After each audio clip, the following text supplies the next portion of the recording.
Some of these TVs, they have a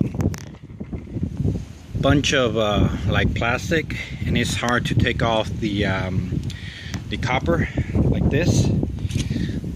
It took me a while to take it off, so let's put it back in there if I can a little bit.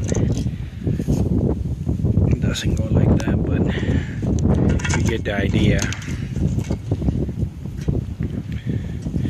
And then this one was on the other side, just like this. So with the screwdriver, flat one, trying to get it,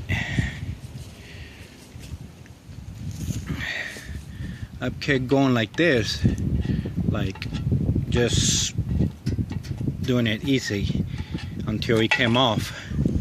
And this one the same too. I tried to cut it, but it wouldn't come because it wouldn't come out because of the top. It was, you know, still stuck to the top.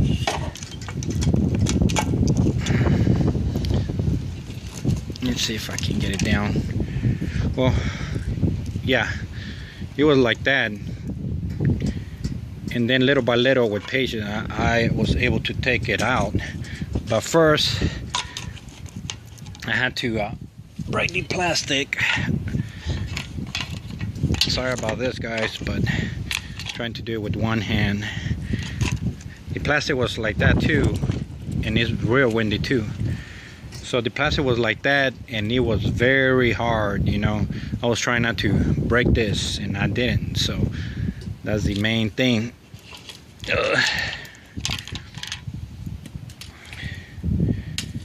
And the thing that was on top of that was this guys over here. It's gonna be a poor video, but I'm so proud that I didn't break that. I'm trying to find new techniques with a little bit of patience, and you know, we can do everything right. So it was like that, and it took me a little bit to break it. So let's remove the copper out of there. I'm pretty sure a bunch of you have come across these ones where it's kind of hard to take it out, and you end up breaking this. And you know, that has lead, and we don't want that to go into the to Mother Earth. So we just have to be patient, and we can do it right. Alrighty, well, I guess this will be tip number 8.